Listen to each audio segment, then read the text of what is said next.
Folks, this is Julie Flanagan. She is the Prince William County Arborist. And she's going to lead this presentation. All right. Thank you, Brendan, and welcome to the final talk for today. Just before I get started, if you do have some additional questions from any of the sessions that you've attended, we will continue with the Zoom meeting for half an hour at the end of this. And so I think maybe not all, but most of our speakers will be available to ask additional questions of. And I think that's going to be moderated, so it shouldn't be too chaotic, but we did that last time and it worked really nice. We had a good time. So we're going to talk about selecting trees for life. And in my talk today, we're going to talk a lot about individual trees. But I think probably by now you have gotten the sense of how interconnected life is. And so rather than, as we go through this and you're thinking about a particular tree for your property, keep in mind or think about how you're going to fit that tree into a community, because trees do live in community. They can live in community with other plants. The understory, we're going to talk about overstory and understory trees, but other plants in the community, there's the shrubs, there's mosses, there's herbaceous plants, there's fungi, there's all sorts of things. And then there's all the animals that live there, the birds, the interesting animals, some of which we might not even be familiar with, like the southern flying squirrel. This little cutie lives in Northern Virginia in our forests, and you may come across it. It's very nocturnal, but every so often you see one, and we might not even be aware that they're in our woods, but they're in our woods. And they need that community of organisms for them to make a living. And then things like box turtles and fascinating looking insects like the giant leopard moth and its larva, which is called a woolly bear. These are all part of a forest system. And if we're going to be, if you want your yard to be the best it can be in terms of being productive for nature, then you want to think about how you can build that community, and that starts with the plants. So we're going to start, well, I'm going to just mention the 5 parts or the 5 basic layers of a forest. The overstory, which is the high, dense, leafy canopy. Excuse me, the understory, which are small tree species, a combination of small tree species that never get big, and overstory species that just haven't made it into the top layer of the canopy yet. The shrub layer, which is the lowest woody layer, and then the herbaceous layer, which can vary greatly depending upon the forest type and the geology of the area. But that's also where we see a lot of our beautiful wildflowers. And then the leaf litter layer, which is it's a dead vegetative layer. It's where the dead leaves and other kinds of dead organic matter wind up in the leaf litter. And then, as we've mentioned, it's the dead leaf litter, but it's not dead in terms of life. It is full of all sorts of different kinds of life. So think about, as we're talking about these, we're going to talk about the overstory and the understory trees. But think about how you might be able to use those in conjunction with these other parts of the forest system. So starting at the top with the high canopy. There are at least 50 different species of trees, overstory trees, that are native to the Northern Virginia area, DC metro area. These are the major producers of biomass. And we've been hearing about how important leafy biomass is to the life of, kind of as a foundation for the whole ecosystem. And because these trees are so large, they are the major producers of that biomass. And so they can be very valuable. This is the typical shade tree that you think of putting in your yard. And it's also, because they are so large, they also often have a very significant influence on other trees and plants and life around them because of the shade they cast, because of the space they take up. So because they are so big, you want to really think about how you're going to place them. The choices that you make for what species you choose, if you choose one of these overstory trees, you really need to think about, does it have enough canopy space to grow in, and does it have enough rooting space to grow in? Excuse me. So you might be familiar with this list. This is from Douglas Tallamy, and it is his top 10, actually there's 9 of them on here, so I'm not quite sure why it says 10. The most valuable woody plant species. for supporting Lepidoptera. The ones that are in white are basically overstory species. And so their importance to some degree is linked to their size. It's also linked to how many different species of that particular genus there are in our area. The ones that are in green are the understory species. And I'm going to focus on this list, although I'm not going to hit two of these genera. I'm not going to talk about Populus or Malus, but I am going to talk about the other ones that are in here. And you can just see how many hundreds of lepidopters are supported in the eastern United States from these genera. Let's start with willow oak, one of my favorite trees, Quercus phellos. As I go through this, I'm going to talk about height, or you'll see height and spread. And then you're going to see some of the times you'll see parentheses next to those. So in this case, height 40 to 60 feet. That's the height that the plant typically gets when it's growing in a suburban setting. And then in parentheses is the height it can get to when it's in a really favorable environment. Basically, it's what it can do in a forested environment where it likes that particular forest type, for that particular geology or the climate or the position on the slope and things like that. So chances are you're not going to get that if you're growing this in your yard. You're going to get the first numbers, the 40 to 60 feet. So willow oak can handle wet to moist soils. So think about that in your yard. What do you have in terms of moisture? It needs full sun, but can take partial shade. Its fall color is not particularly outstanding. It has yellow to a rusty red fall color. It has very high wildlife value. It's excellent for the Lepidoptera, as we've already noted, and it produces acorns. It produces a small acorn that's hard massed for many of the winter resident birds and mammals that we have in our area. And you can see that in the lower right here, you see the leaf, which is why it gets its name. So willow oak is called willow oak, not because it's a willow, but because it's an oak that has a leaf that looks like a willow. This is a species you probably want to avoid planting in the fall because I'm not sure why, but it has a very high mortality rate when it's planted in the fall. So plant it in the spring, but it is an excellent tree. And you can see, I don't know where to put this. Let's put that up there.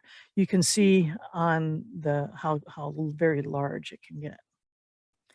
All right, next is southern red oak, Quercus falcata. It gets pretty tall even in a suburban setting with 70 to 80 feet in height and a pretty good spread too. This one can actually handle pretty dry. Everything we're going to talk about can handle moist. So I'm just going to mention sort of the other end of the spectrum. It can handle dry soils. It does need full sun. Its color in the fall can be a fairly good rusty brown or just plain brown. Again, all the oaks are going to have high wildlife value, high value for Lepidoptera, high value for mammals and birds.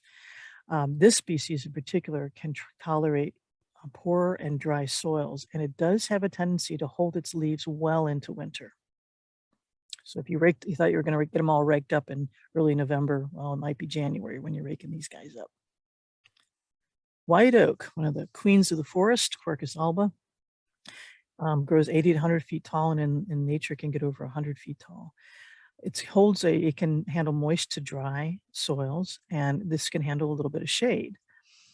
The colors can be anywhere from a brown to a rusty red to wine. And just pointing out that spread, let me go back to that for just a second. This lower right image is a white oak that is unfortunately now dead because it's succumbed to oak decline. But you can see how much this very mature oak took up the entire front lawn because it was open grown. And that's something to keep in mind. The more open grown your tree is, the more it's going to spread horizontally with its branches.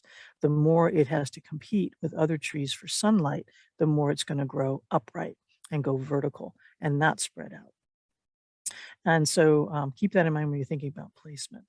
White oak is not necessarily very available in the nurseries, but you can always plant it as an acorn, and those are free. Go out and find them in the woods, collect a bunch of them, find out which ones don't have holes in them and are good, and then you can follow some simple steps to plant those either in a pot and then put them out later on as a young sprout, or just plant them in the ground and protect them from the squirrels. Red maple leaving the oaks now, is a very large, can be a very large tree, 40 to 60 feet in height, and oftentimes with a broad spread to it. It can handle wet to moist soils and likes full sun to partial shade. Also good for Lepidoptera. One of the nice things about the red maple is that it flowers very early in the spring. The picture, this grayish picture is a spring an image taken in the spring, when probably around the end of March. And some of these red maples were blooming with red flowers and some were blooming with more orangey flowers. And they give this very subtle beauty to the forest or to your yard that's really lovely, but something you have to actually look for. Because they flower so early, they also fruit early. And so they become an important early season source of food for many animals. And they're very adaptable. They are probably one of the big overstory trees. They're among the ones that are most bred for everything from the shape and size, and particularly for fall color. So you can find cultivars of this that are bred specifically for brilliant fall color. American elm, this used to be not so long ago, this was not even available in the nurseries because of Dutch elm disease. But now there are at least two, I list them here, Valley Forge and New Harmony, that have been bred to be highly, and these are fully native, not hybrids, but they are fully native and highly resistant to Dutch elm disease. This image in the right here, one time I grew up in a neighborhood that had elms lining the streets and creating this wonderful shady canopy, and that disappeared with Dutch elm disease. But now with these resistant varieties, we can get them back into our communities again. And they are highly productive in terms of food for insects at the foundation of the food web, with over 500 insects utilizing American elm. Scarlet oak. Now we're going to jump down to medium deciduous trees. These are trees that are going to be a little bit smaller, although this one right here looks like it probably should be in the large category. But anyway, 70 to 75 feet in height with 40 to 50 feet in spread. Scarlet oak is one of those trees that can handle dry soils. And this is one of the oaks that you can actually get some really good fall color from, scarlet to russet red. As with all the oaks, very good for wildlife. It may be a little bit difficult to find for sales. So if you can't find it in nurseries, you can always do oaks, acorns, and you can find them oftentimes as seedlings.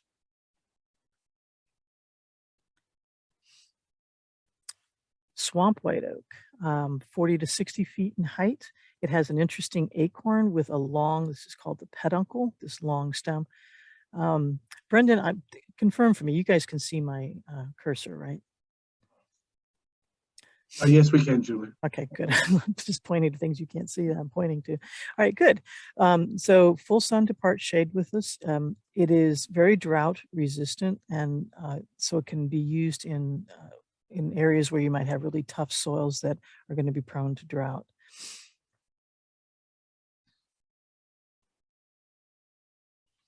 Black cherry, one of my favorites. This is a native large tree. It's not one of the little ornamental trees. It gets to be a very large tree, 40 to 60 feet in height. 20, not so much in the spread, 20 to 30 feet in the spread, and it likes moist to dry soils with full sun. The fall color usually is yellow, and sometimes you can get a reddish tint to it. It does produce cherries, and those are, you might be concerned about messiness with the cherries, but I think probably you're not going to have a problem with that because they are so desired by birds that the birds are probably going to pick them clean before they have a chance to drop to the ground. And this is also just as an FYI, if you love cherry wood, cherry furniture, cherry cabinets, this is the tree that produces that wood. Sweet gum, liquid ambar styrosiflua. If you love fall color, you probably want this tree in your yard. There's this 5-pointed leaf. It's very distinctive, and the fruit is very distinctive as well, called a gumball, sweet gumball. The fall color on this tree is spectacular. It can be anything from a yellow to, I've seen purples so dark that they almost look black. And this spread here up to 50 to 80 feet. I honestly have never seen one that wide. Most of the sweet gums I see are definitely in the 30 to 40-foot range.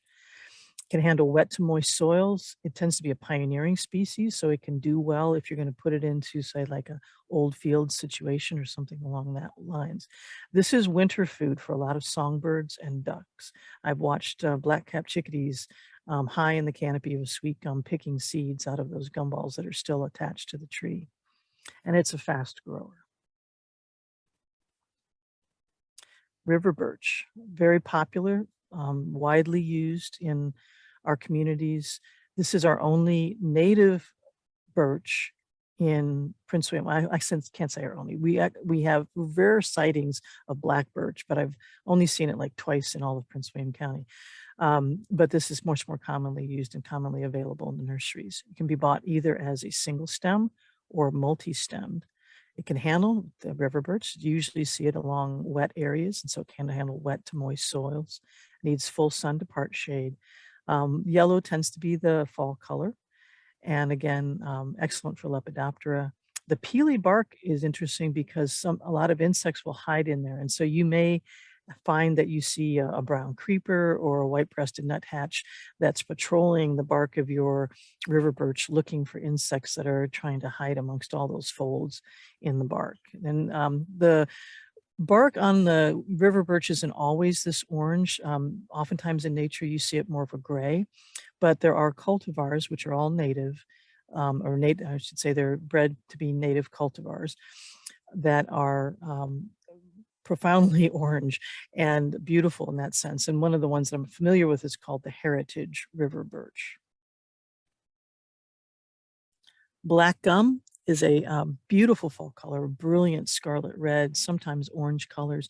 Normally in the forest, we see this in the understory, but it does have the ability to bust out and get up really tall and really high and join the overstory trees, although it's pretty uncommon for us to see that. The fruit is rarely seen, I think, because one, the tree doesn't produce a ton of fruit, but also because the birds tend to eat it up and mammals also will consume it.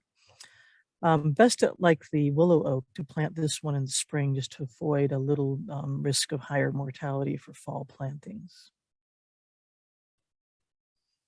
And then black willow. This is a tree you want to think about if you're naturalizing an area or if you're just tolerant of a tree that kind of has its own mind and tends to arch out and lean, form leans, and maybe will be multiple stemmed.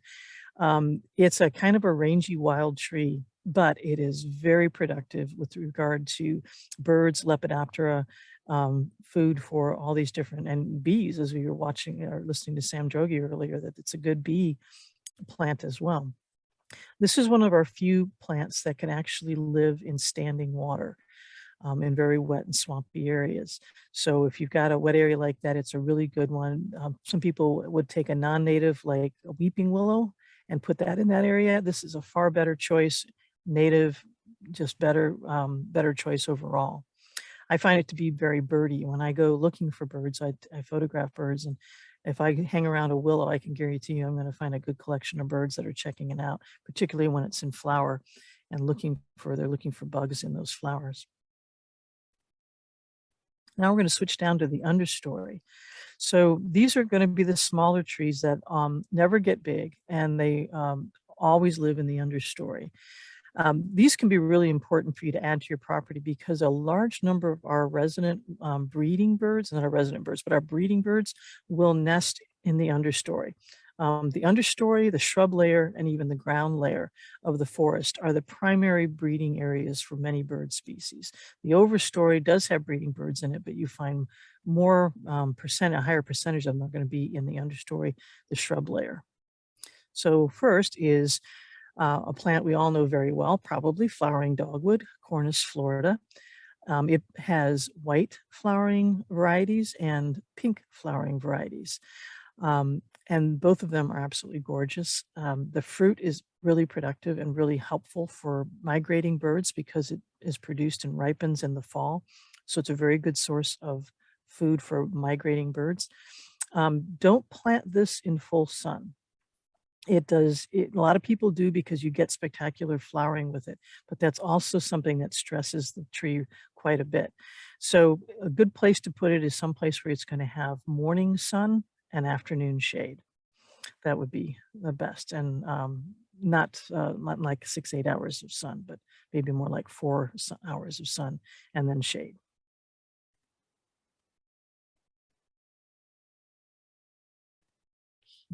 Redbud is next.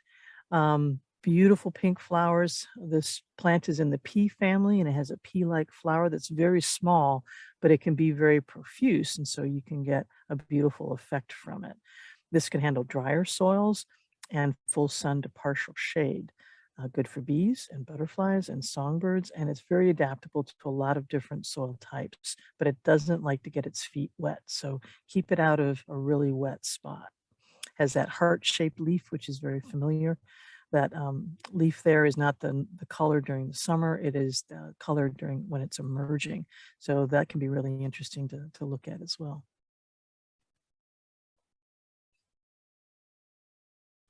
Downy serviceberry, Amelanchier arborea, 15 to 25 feet in height, handles a great variety of soils from wet to moist to dry.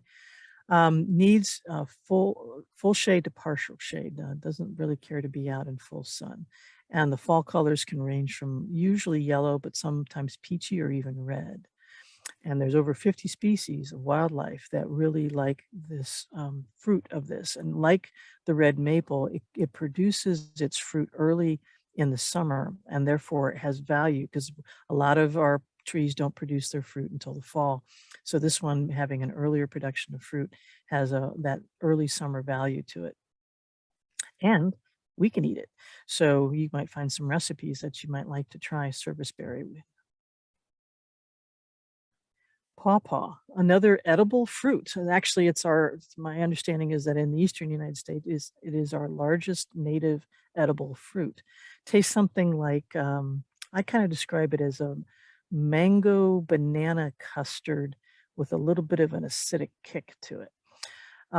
So it's the trees don't usually produce their fruit in any large quantities, but they are very desirable for a variety of birds and mammals.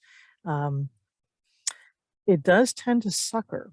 And so if you put this one out there, you might be ready to see little sprouts coming up from the sides of your planting. And so if you give it some room to do that in, that's probably a good idea. Naturally, you'll see this in the most quantities in stream valleys. And it has a very interesting flower that's not really showy. Doesn't produce tons of them, but it is a pretty neat purple flower. Starts out green and turns deep, really maroon.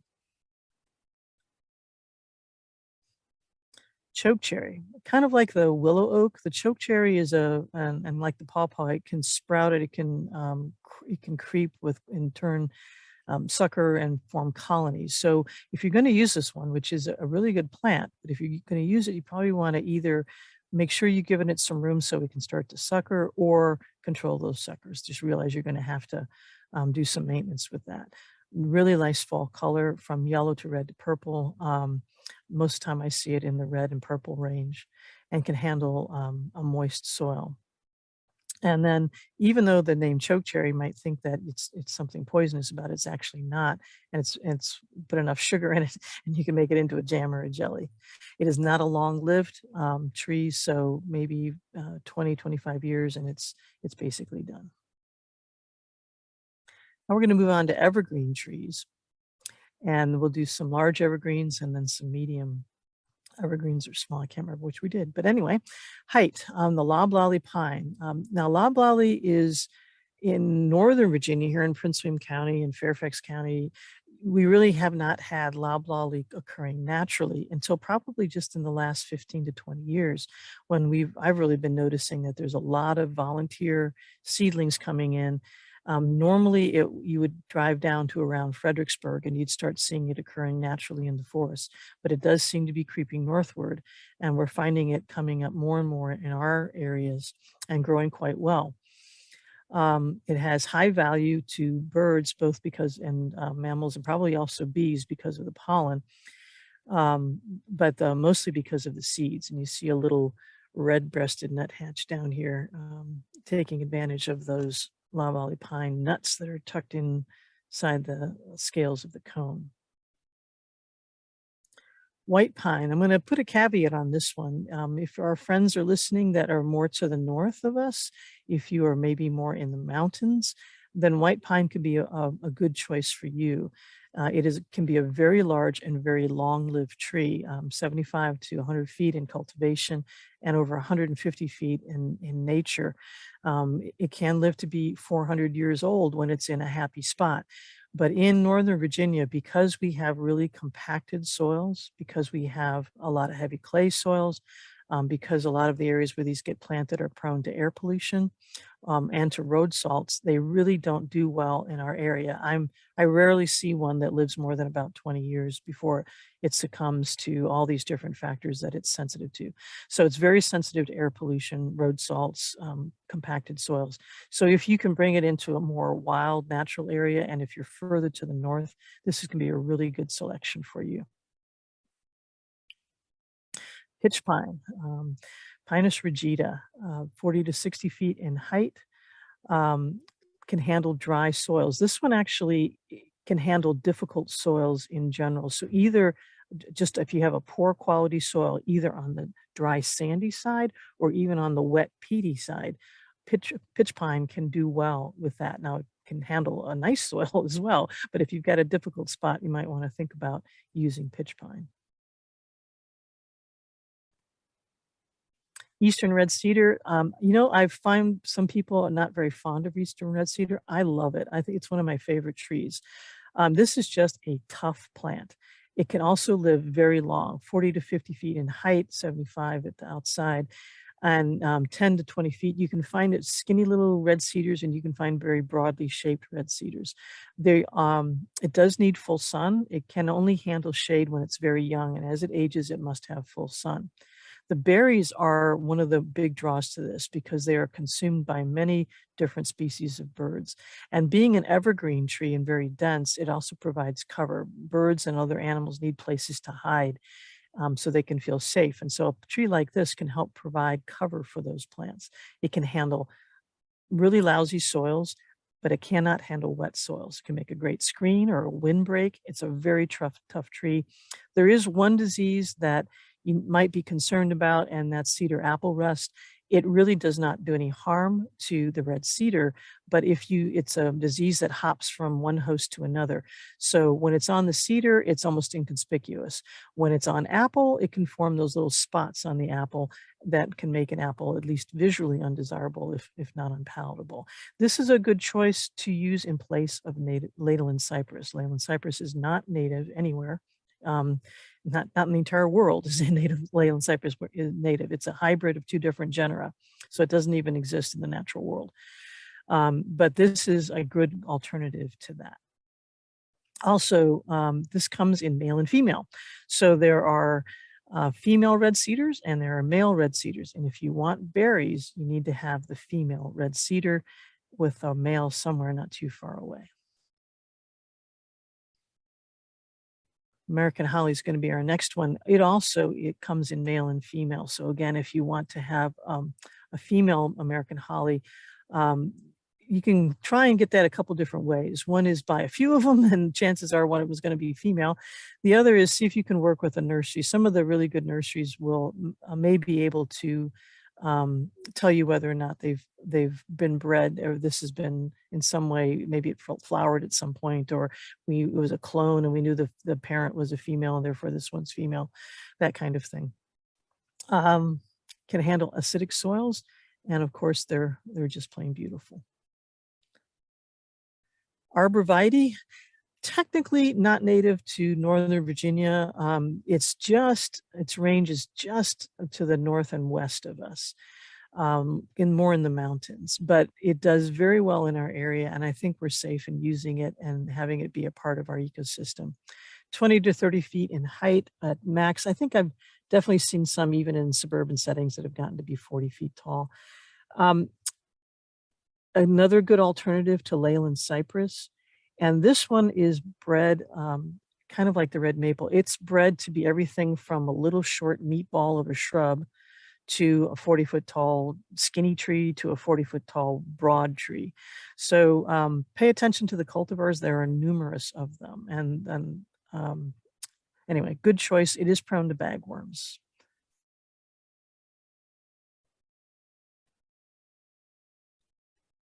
Okay, now we're moving down to the small evergreen trees. This one might not be so familiar to people. Sweet bay magnolia, Magnolia virginiana. Work toward the northern extension of this plant. As you move southward, it's going to get bigger. It likes the warmer climate. So 10 to 20 feet is where it would grow around here, but it does get taller as you move southward. It can handle wet to moist soil, so that's a good choice for any wet spot you might have. And it's very adaptable to full sun all the way down to full shade. Very good for songbirds and beneficial insects. In our area, because we're sort of toward the colder end of it, it may be semi-evergreen, meaning that if you have a warmer winter, it'll probably hold its leaves through the winter. If you have a cold winter, probably like we've had this winter, you may find that some of the leaves or all of the leaves will drop off of it, and then it will simply bloom again. And the flowers are lemon scented, and I think you'd be hard pressed to find a more beautiful flower than that. All right, so that's it for our trees. I just want to throw in, as we talked about at the start, that there are, as you think about your yard and you think about making it more ecologically productive, think about these other layers that are natural to our forest so that we can begin building those community of plants that really foster a more holistic and healthy environment. So this is just a list of a few of the shrubs that are native in the Northern Virginia area. Most of these are available in a typical nursery. Possibly with the exception of something like bladdernut, and maybe some of the like, I don't know, I think even the azaleas you'd be able to find. So think about bringing those into your yard. And then the next layer down is the herbaceous layer. We have, we're just getting ready to come into spring, and spring is like the time when our herbaceous layer shines the most brightly within this is the forest herbaceous layer. And we have so many beautiful spring wildflowers, and many of them, on this particular image, the three, I know for a fact you can get the toadshade, the foam flower, and the bloodroot in nurseries. Some of you might have to go to a native plant nursery to find, but these are available. And there are many others that are available in local nurseries that you can bring them into. These are all shade loving, by the way, shade loving plants. So if you've got a part of your yard that you're converting into a more natural wooded area, these are all things that would do well under the shade of those trees.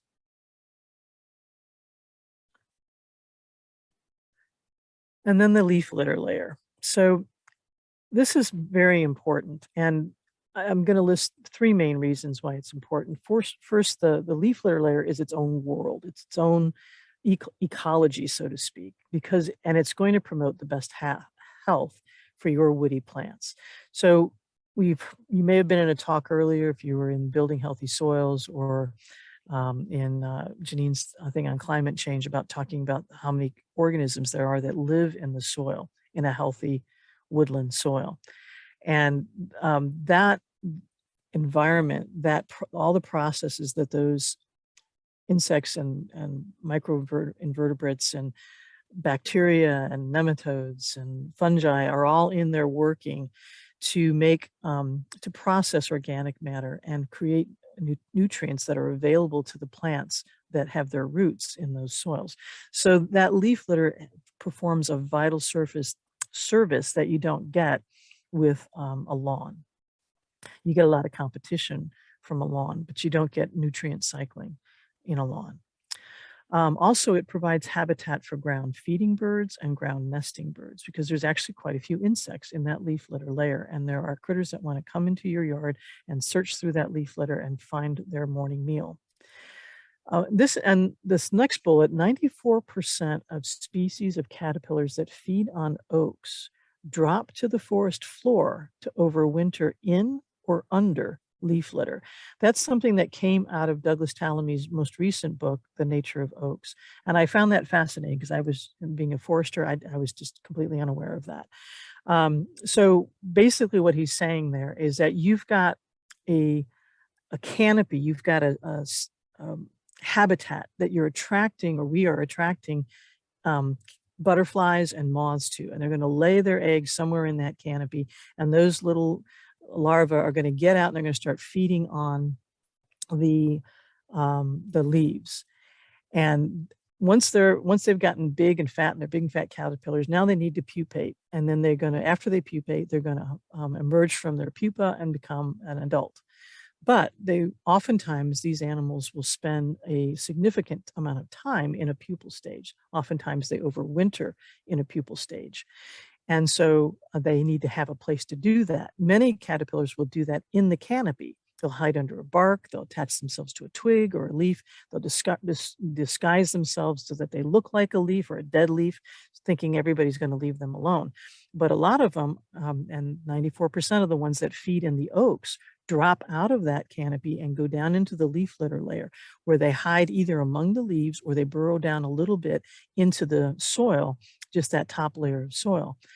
If we don't have that leaf litter, if we've planted our tree in a lawn, we then are creating what's like an ecological trap, where we're inviting a certain stage or two stages. We're inviting the butterflies and the caterpillars to come and think that they're home there. But then when they drop out of those canopies, they don't have the habitat to complete their final life cycle, to complete that last stage of that life cycle, to come back as adults or to emerge as adults.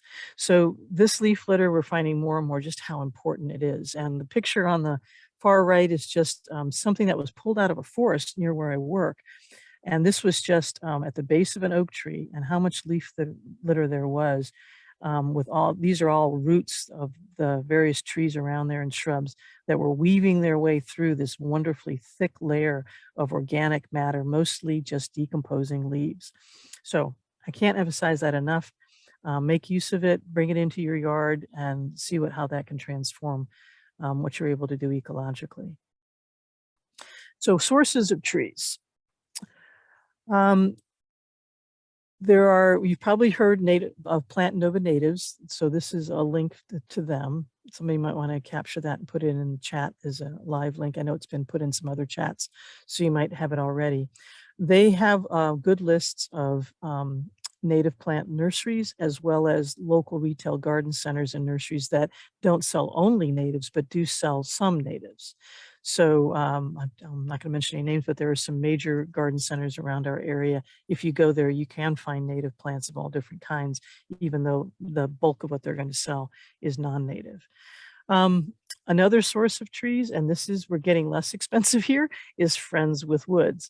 That's a picture from my backyard, where I have pulled some of those trees. Those are all species of trees. I think there's at least 8 different species of trees that were growing either in my yard, and I wanted a perennial bed, not a shady bed, and I only have a townhouse, so I couldn't let trees come up in my backyard. So rather than waste them, I just dug them out and put them in a pot. And then I'm going to find people to give them away to. Matter of fact, if you come to the Bluebell Festival in April 10th, I believe it is, Sunday, I will have some of these there. And if you walk up to me and you say, Julie, saw your program back at the Native Plant Symposium, got any of those trees left? I would be happy to give you one of these guys to take it back and plant it in your yard, because it won't fit in my townhouse. I also got some of these from my dad's yard, who backs to a 7-acre woodland that's parkland. And I also have a perennial bed that I've been tending in his yard. And I don't want trees to come up into it. So I probably, at least half of these, I've pulled out of my dad's yard. And quite honestly, I could have pulled at least 3 times this many out, and will continue to pull them out next year, I'm sure, because he's got all these native trees that are around him that are seeding into his property that he doesn't want growing there. So find a friend with woods. Get some pots, and then go over and say, hey, before you kill that tree, maybe you can just let me dig it up, and I'll bring a little extra soil to fill the hole back in. And then acorns and other things. This I find the picture I took in a forest, and to me it looks like a cheeseburger with a tongue. But what it actually is an oak acorn, and that red thing is the root radical that it's gravitationally pulled, comes out and goes down and gets into that soil. And the oak, the first thing the oak does is put down its root. And then once it's got its root established in the soil, it'll put out a couple of leaves and start to grow vertically. So if you can catch oaks before they get to this stage, and you've got viable acorns, you can find these all over the place. They are free for the taking in most situations, and you can take them home and let it do its thing like that in a pot in your house.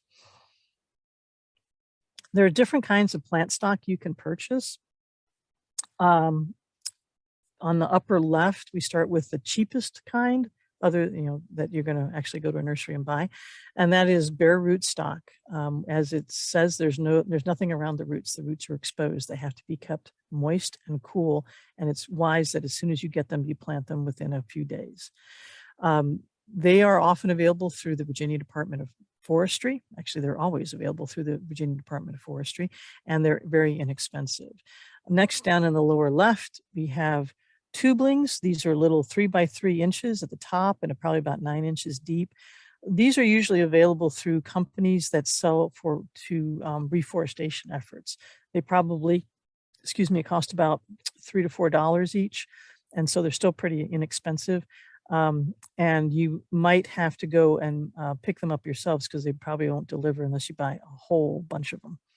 Then you go to 1 gallon pots. You're still getting maybe like a 2 or 3. Here's some 1 gallon over here. So maybe 2 to 3 feet tall, maybe 4 foot tall at the outside. So they're still this little seedling, but they are less expensive that way.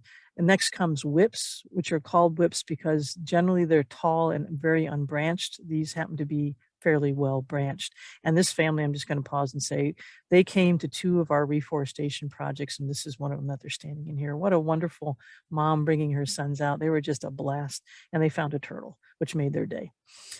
And then you can have different kind of more larger stock, like 2-inch caliper stock, meaning referring to how big in diameter the tree is at its base. This is what you typically see being put out in many people's front yards or in commercial scapes. And you can buy them either in a container in which all the root system is located in that container. When you buy the plant, you buy the whole root system that it grew with, or balled and burlapped. Balled and burlapped are field-grown trees that they've had their root systems cut, and then what remains is covered up in burlap and shipped. Sometimes this works really well, but you have lost a significant amount of the root system when you buy a balled and burlap tree. And so you do need to take good care of it when you're putting it in the ground. And I do want to talk for just a minute about cultivars. And how do you know whether or not you're getting a really truly native plant? So pay attention to the label. So when you're buying a straight native, that would be like Cornus Florida. So here, ignore the Cherokee Chief here. You want just the straight native, that's going to be Cornus Florida. How do you know if you're getting that? Well, if you find a label like yellow, this one is going to be yellow trout lily, which is not even a tree, but we're going to use it. Yellow trout lily is a native herbaceous plant. Erythronium americanum is the species name, or the scientific name. Erythronium is the genus, americanum is the species, like Cornus is the genus and Florida is the species. If you want to buy just the straight species, then you never want to see a little single quote on either side of it, because that means that it's been specifically bred apart from the straight species. So straight species will have the genus and the species of a native plant and nothing after that, like this, yellow trout lily, Erythronium americanum. That's the straight species. Now, you could buy a native that's been cultivated for a particular characteristic, and that's where we run into this Cherokee Chief flowering dogwood as an example. Cherokee Chief flowering dogwood, the fact that it's got something in front of flowering dogwood helps you know that it's been some kind of breeding has been done with it. It's got a single quote, Cherokee Chief. What that means that native species of flowering dogwood has been cultivated, probably through cloning, to consistently produce a characteristic. In this case, it's a very deep red flower. Cherokee Chief has a very deep red flower, and they want to be able to repeat that so that they can grow it consistently and consistently sell you a flowering dogwood with a deep red flower. So in this case, the single quote indicates the combination of the native genus plus the native species plus the single quote Cherokee Chief lets you know that this is the native flowering dogwood, but it has been bred for a specific characteristic.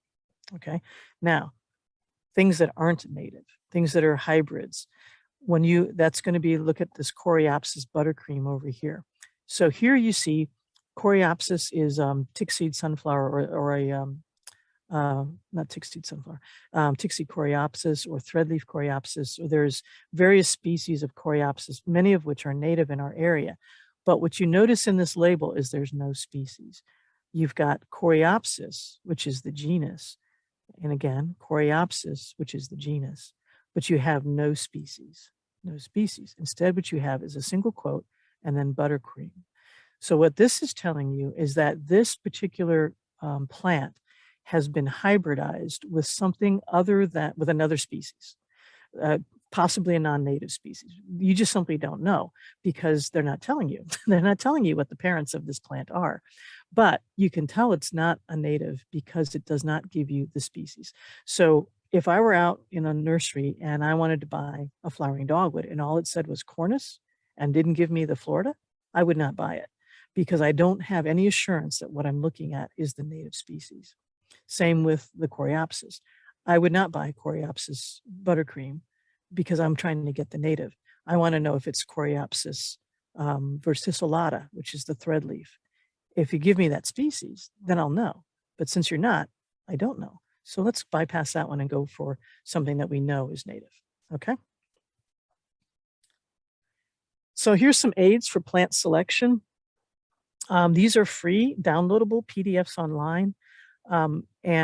Somebody wants to capture those and put them into the chat, that would be cool. So native plants for wildlife habitat and conservation landscaping, that's this one up here. This is a real nice brief, but very thorough list of plants in the Chesapeake Bay watershed, all native plants. And it gives you, I use it a lot actually in my work. And it gives you a little synopsis of like, is it like wet or soils or dry soils? Is it like full sun or part shade? How big does it get? Is it good for songbirds or pollinators? That kind of thing. Gives you a really nice breakdown. Similarly, native plants for Northern Virginia does a very similar work. And it's a little bit shorter list. This tends to have a more extensive list. It covers wetland plants or emergent plants, herbaceous plants, grasses. So you get a really thorough list with both of these. So those are good references if you happen to be in the Northern Virginia or DC metro area. And so is a plant native in your region? How do you know? Well, there's some ways you can find out. One is Plant Nova Native's website. And again, there it is again. Another one is in Prince William County, we have a document called the Design and Construction Standards Manual, DCSM for short. In section 800, there's a plant selection guide, and that lists trees, shrubs, perennials, and ornamental grasses. And by each one of those plant species, there is going to be a column that contains the letter N if it's native.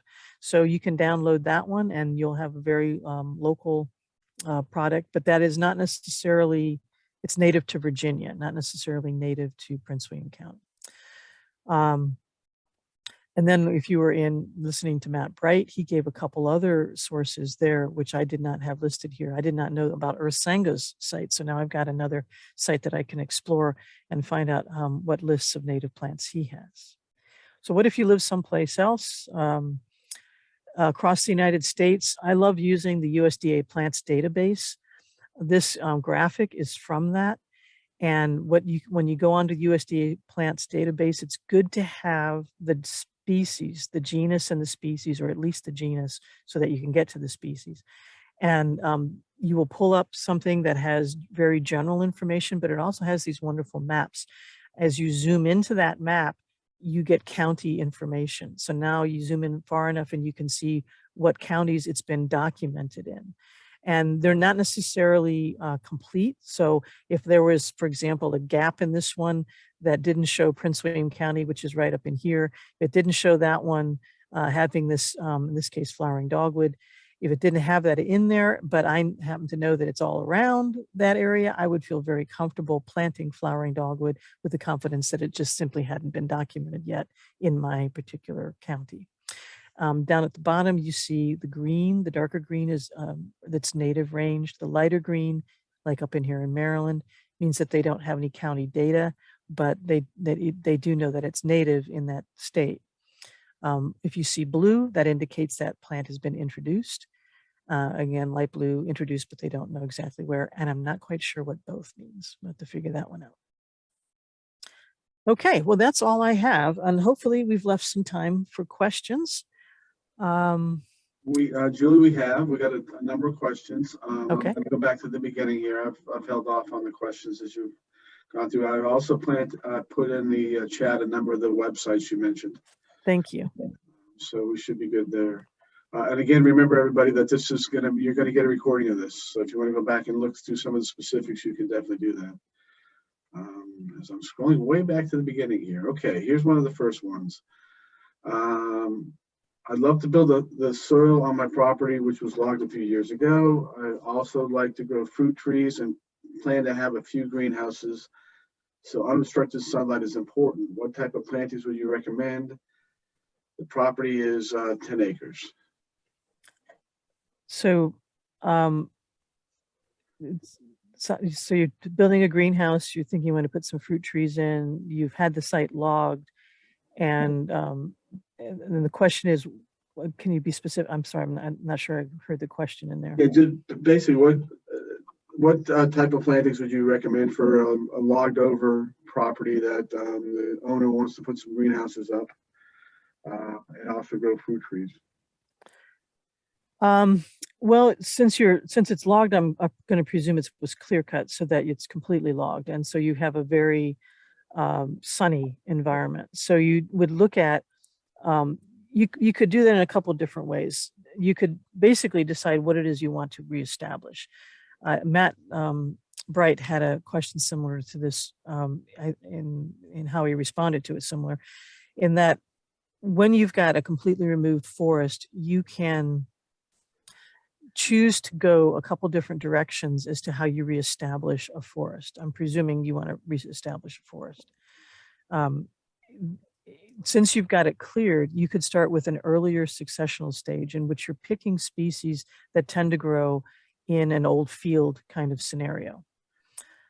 So you would pick things like eastern red cedar, Virginia pine, maybe some loblolly pine now because those are actually invading old fields, black cherry, persimmon, and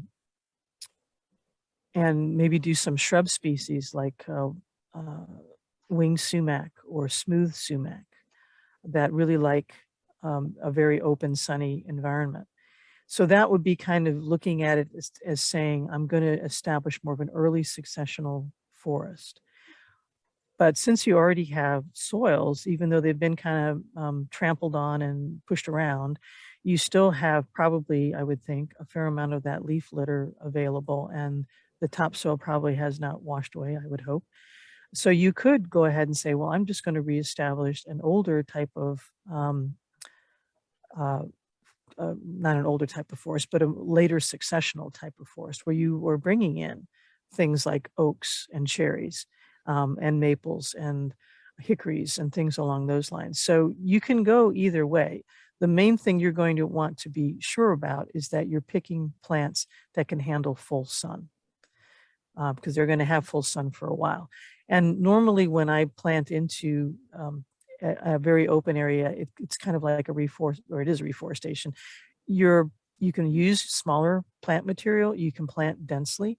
And then if you're going to just let it go and become a natural forested area, if you have other woods nearby, those trees are very likely to contribute their own seeds and begin to thicken up that area and make it close into a regular forest more quickly.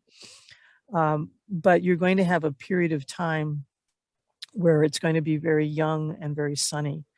And it's going to also be very dynamic. So um, you can let kind of nature take its course. You're probably going to need to control invasive plants, non-native invasive plants, but you can let nature take its course in terms of competition, and some plants will die out because they get outcrowded by other plants. I hope that hits what you were looking for. If not, maybe put something else in the chat, or if we don't have like a really, well, we have quite a few people, but if you wanted to unmute and explain your question more, I could possibly give you a somewhat modified answer. I'll mention Julie has replanted a number of areas, and obviously a number of areas in the county on county land. And one of them is Bristow Battlefield out in Bristow. So if you walk the trail there, you'll notice we're probably, what, 4 or 5 years in, Julie? To 2017, so we're 5 years in. We're 5 years in, and you can really start to see what's happening after 5 years of reestablishing a forest. It's pretty remarkable. Yeah. Yeah, that is a good place to go see how it can look after only 5 years when seedlings have been put in. And it's got, I think, Brendan, you were involved in some of the early maintenance of that, in which the park let a lot of field areas go. They let it go to meadow before we brought the trees in. So it has a wonderful complement of native meadow-like plants in there. And the bird life there is really busting loose, I think. So it's a cool project. Yeah, for those reasons, it's also, like I said, it's got meadows as well, so it's a great area to go to see. But there's a significant amount of new tree cover along the riparian area, and also it had been historically forested, so we put that back too. So there's a number of reasons to do it, but it's a great place to take a hike. It's local, and you get to see the work in progress. And someone asked where that is. It's called Bristow, Bristoe, Bristow Station Battlefield Heritage Park. It was part of the Civil War, two significant Civil War battles. It's out near Bristow, Virginia, west of Manassas, south of Gainesville. So it's, if you're in Prince William County, it's quite local. Yeah, it's right off 28. The best way to get to it is look for the brewery on the Route 234. You'll see it. It's not far from there. So other questions? Maylene has got to replace a number of close to 24 ash trees lost by the emerald borer. What would you recommend there? To replace ash trees, without really knowing kind of where they are, ash trees are fairly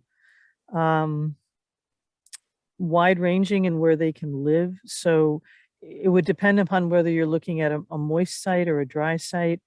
Ashes tend to be an early successional tree. So you might, I'm not sure if they're part of an existing forest or not, but you could, again, you want to just pay attention to sunlight and moisture. So I would suggest getting one of those guides and looking at the area. Your choices are really going to be, or should be, based on, to some degree, what kind of soil you have, what kind of moisture regime you have, and what kind of sunlight you have.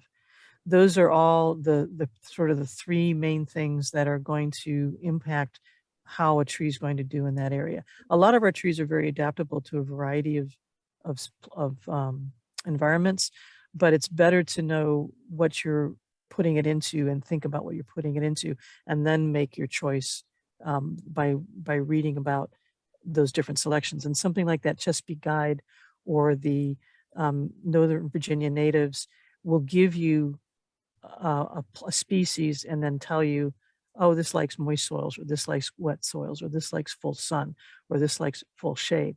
And then you can use that to make your plant selections. Okay, there were some questions about you mentioned the Bluebell Day.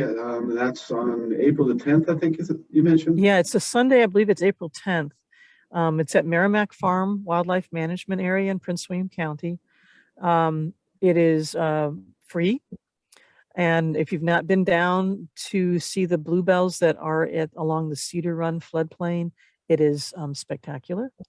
It's a very family-friendly event. There are guided tours that take place like every 20 minutes. There's a different subject matter. The leaders of the tour will cover a different subject matter, and they can take you on a guided tour that's probably about an hour long to go down to the floodplain and see the bluebells, or you can go on your own. You can just come and travel on your own and go down and see the bluebells. They're really lovely and worth coming to see. And just folks, I put the address in the chat. So that's it. Yeah, as Julie said, that's an excellent chance to see the bluebells. We also have Dove's Landing Park in Mid-County that also has an extensive floodplain along the Occoquan River that has beautiful bluebells as well. So I know that's not what we're talking about, but the question was asked. So question about water oaks. I guess that means Robin Allman asked this question. So if you want to unmute and be more specific, but I'm assuming that's oaks along wet areas. My water oak is actually in a very dry area. Just some general characteristics. Anything you want to talk about? You're saying water, W-A-T-E-R? Correct. Okay. I have limited experience with water oaks. I lived in a townhouse. Here's most of my experiences. I lived in a townhouse, and there was a water oak next door, which was huge, and it was in a dry area. Because the name water oak, I know it does handle wet soils, but amazingly enough, a lot of tree species that can handle very wet soils can also handle very dry soils. There's some that's not true of, but it is true of something like, say, a sycamore, which can really take be in a hard area like a parking lot island where it's very droughty, and they can handle that as well. So water oak seems to be one of those trees. It does get huge. It does produce acorns. It is not actually native to Northern Virginia, more so down to Southeastern Virginia and then points south from there. So that's about all I can tell you about it. I don't have a ton of experience with it because it's not commonly used up in our area. Okay, we've only got a few minutes left, so I'll try to get through some more of these questions. Patty has a red maple on a property and has experienced erosion and also girdling. What's the best thing to do for this tree? I've actually got the same issue on my property. Well, if you've got erosion, probably the best thing to do is find a way to fix that erosion. If you're losing, I'm not sure why the erosion is occurring. So probably try to figure out what it is that's washing away the soil and remedy that. And so you stabilize it. You're not just continuing to wash away the soil. The girdling root, I'm going to guess that the reason you have a girdling root is because this was a red maple that was purchased in a nursery. And oftentimes red maples are one of a few different kinds of species that are prone to getting girdling roots because actually a lot of them are prone to it. If it was grown in a container, the root will hit the wall of that container and then it'll just start to circle around.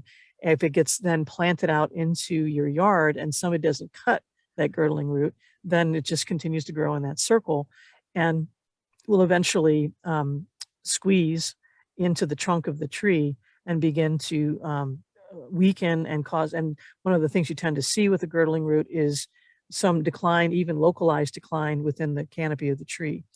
What you can do, depending on how bad it is, you can have an arborist come out to your property, excavate around that girdling root and saw it off.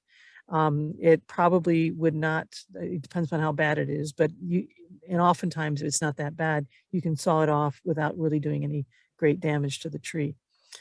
So that would be my recommendation for that. On the erosion, I'm sorry, I don't know how to answer that other than you should fix it. You should find out what's causing it to erode and fix it.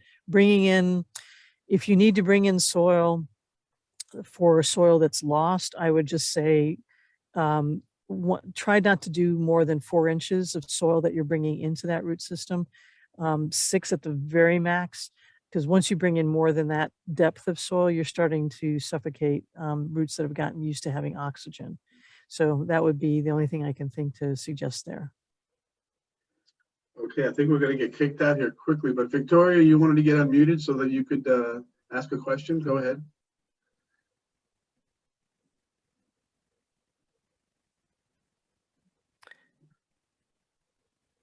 If she can't unmute, we will be around for the next half hour. We're going to all go back into one big meeting.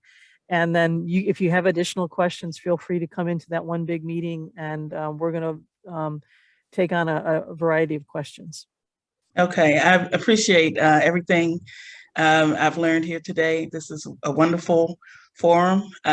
So my question, you really answered my question. So I just want to thank you for that. I was just looking for like basic guidance because what I have is this large property that I'm not going to use fully for, to live on, to grow on. I would like it to be native. I would like it to be as natural as possible. So you did answer that. And I was just looking for kind of some guidelines on what I should be doing towards that. So thank you guys. Yeah, so. Well, Victoria, let me just say that, are you in North Carolina or Maryland or where?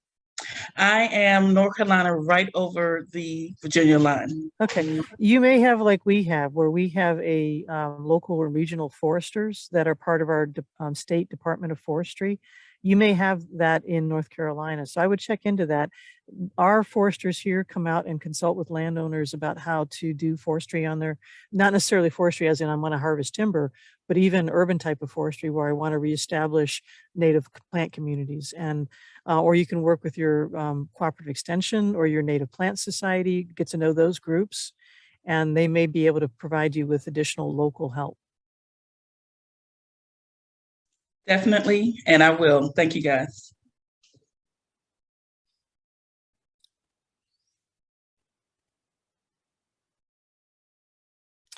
Okay, Brendan, are we supposed to go back to the big group now? We are. I'm sorry, I was on mute. So a lot of kudos on the presentation, Julie. So great job. Everybody's very appreciative. Now, when you leave this, you'll be going back to the main group, and you'll be able to ask more questions of all of the speakers. So it's been a great morning, and I hope you all had a great time. Thank you. See you back in the main group.